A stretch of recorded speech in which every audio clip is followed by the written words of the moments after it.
કોથમરીના તોરણ આખો આસોપાલવ ને આંબાના તોરણ હોય છે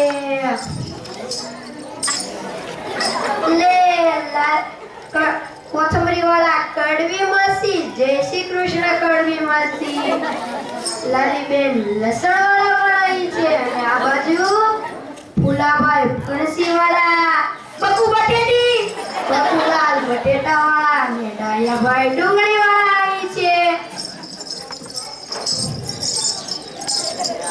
આ બધું શું છે એ તમને જણાવી દઉં શેઠ સમર્થલાલે ગાજરને પડદામાં સરકારી ઇનામ મેળવ્યું તેમાં 3 હાથનું ગાજર ઉગાડીને અગાઉના બધા વિક્રમો તોડી નાખ્યા એટલે શાક માર્કેટના વેપારીઓએ વિચાર્યું કે આપણે શેઠ સમર્થલાલનું સન્માન કરવું જોઈએ 500 રૂપિયા ભાડું ભરીને તેમણે આ હોલ રાખ્યો છે પેલી બાજુ બેઠા છે શેઠ સમર્થલાલ અને બીજી બાજુ બાબુલાલ બટેટા વાળા અને આનું સંચાલન કરશે ટમેટા વાળા ટપુભાઈ તો ચાલો નિહાળીએ નાટક સમર્થલાલ સુરણવાળાનું સન્માન સમારંભ નમસ્કાર હું છું ટમેટા વાળા ટપુભાઈ તમારા બધાનું હાર્દિક સ્વાગત કરું છું હવે સમર્થલાલ સુરણવાળાનો સન્માન સમારંભ શરૂ કરીએ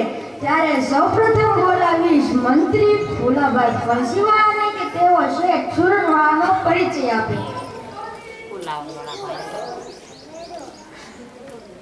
આવો આવો આવો સમર્થલાલ શેઠને હું તો 10 વર્ષથી ઓળખું છું એમના દાદા સુરણવાળા હતા અને એમને તો ગાજરમાં ઇનામ મેળવ્યું છે એમની ઉંમર તો હજી 60 વર્ષની છે છતાં એ સરકારી ઇનામ જીતી લાવ્યા મારી તો ભગવાનને પ્રાર્થના છે કે હવે તે મોરાની હરીફાઈમાં ઇનામ જીતી લાવે ભગવાન એમના 100 વર્ષ પૂરા કરે એવી પકડો તાળીઓ તો હવે વિનંતી કરીશ લસણવાળા લાલીબેનને કે તેઓ શેઠ સુરણવાળા માટે 2 શબ્દ કહે આવો આવો લાલીબેન ભાઈઓ બહેનો આપણા સમર્થલાલ સુરણવાળા તો આપણી શાક માર્કેટની શોભા છે શાક સ્વાદિષ્ટ ને સુગંધીદાર બનાવવું હોય તો લસણ વિના ચાલે નહીં એમ શાક માર્કેટને પણ સુવાસિત કરવામાં શેઠ સમર્થલાલ સુરણવાળાનો ફાળો છે હું પ્રભુને એટલી જ પ્રાર્થના કરું છું કે સુરણવાળા શેઠની સુવાસ લસણની જેમ ચારે કોર ફેલાય છે બજાવ તાળીયા હવે સ્ટેજ પર બોલાવીશ બટેટાના હોલસેલ વેપારી બકુલાલને કે તેઓ શેઠ સુરણવાળાનો પરિચય આપશે નમસ્તે નમસ્તે નમસ્તે પધારો પધારો પધારો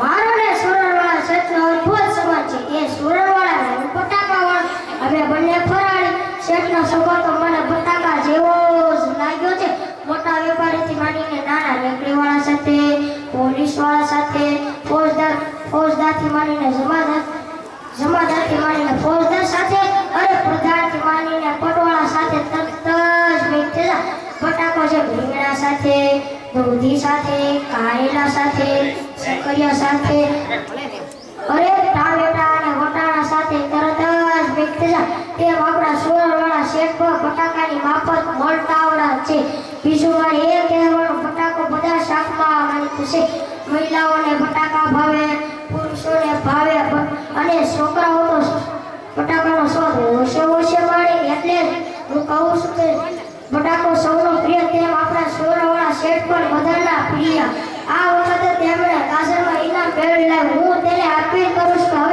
કે હવે 2 મણનો મોટો બટાકો ઉગાડીને તે બીજું ભરખમ ઇનામ જીતી લાવે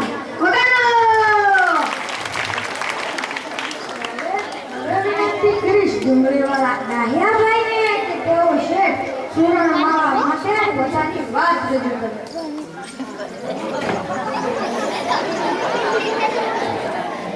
આઈએ આઈએ પધારીએ. સુરણવાળા શેઠ કોઈને ભલે લસણ સાથે સરખાવે, મક્ખુભાઈ ભલે તેમને બટાકા જેવો કરે, પણ હું તો સમરથ શેઠને ડુંગળીના દડા સાથે જ સરખાવું. ડુંગળી એ તો ગરીબો માટે આશીર્વાદ છે. ડુંગળી વિના દુનિયા દૂર થઈ જાય. ડુંગળીને તો કસ્તુરી કહેવામાં આવે છે. બટેકાને તો બાફોય પડે ને ડુંગળીને તો કાચીને કાચીને ખાઈ શકાય છે. એમની કચુંબર ખાઈને ભૂખ્યા, અરે વાત કરતાંય પાણી છૂટી જાય. આપણા એમની શાખા જેમ ડુંગળી ગરીબને ઘેર જાય ને સત્યાને ઘેર પણ જાય, એમ અમારા સમરથ શેઠ પણ ગરીબને પીપળે જાય ને મિલ માલિકોના બંગલે પણ જાય. ડુંગળી એ અનેક ઉપયોગમાં આવે છે. એવો પરોપકારી જેલ રાહતનું કામ હોય તોય પહેલા અને રામ રોટલા આપવામાં પણ ન થાય. હું તો કહું છું કે શેઠજી ડુંગળીની જેમ ગરીબ તવંગર સૌની સેવા કરતા રહેજો.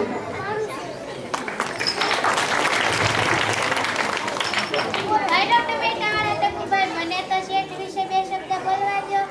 તો આવો ત્યારે. આવો આવો કડવી મસી.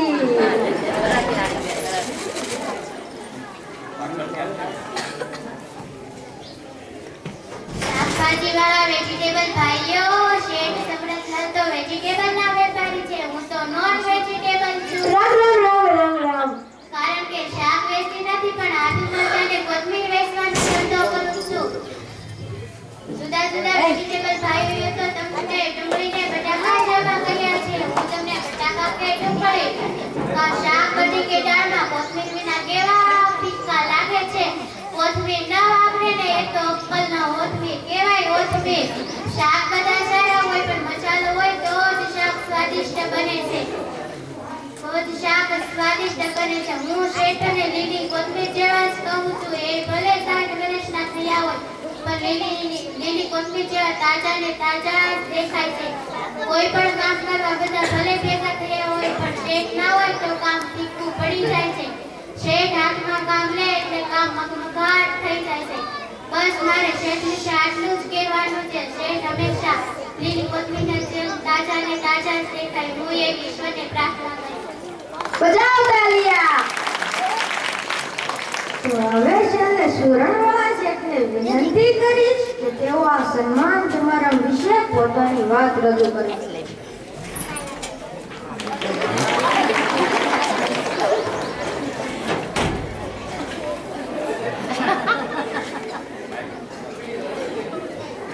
ઓ બટાકા જાવ શું કે શેઠ કર્યા છો? એ ડુંગળી શેઠ તો મને કશી ખબર નથી. મારા ઘરમાં તો બધા તીખા મરચાં જેવા કહે છે. હું સીધો જાદો શાકનો વેપારી. સુરણવાળા મારા દાદા હતા, હું પોતે ગાજરવાળો. દીકરી જમરૂવાળો છે. મારા સાવને શક્કરિયાનો વેપાર, મારા માસીને મરચાંનો વેપાર છે, મારા ભાઈને પુલાવનો વેપાર. તમે આખા ફેમિલી તમે વેજીટેબલ ફેમિલી કહી શકો. આપણે બધા જ શાકના વેપારીઓ એક સાથે ભરીને પંચકુટી શાક જેવા સ્વાદિષ્ટ રહ્યા છીએ. આપણા પરમ સહકારીને શાકભાજી ગુસ્સા આવે છે. મેં કઈ ગાજરમાં ઇનામ મેળવીને કઈ ભેડો માર્યો નથી, પણ હવે ઈચ્છા છે સવા મણનું શક્કરિયું કરીને પ્રભુની એટલી જ ઈચ્છા છે. તમારા બધાનો ખૂબ આભારી છું. વગાડો તાળીઓ. અહીં શેઠ સમરથલાલ સુરણવાળાનું નાટક પૂર્ણ થાય છે. આપણે ફરી પાછા મળીશું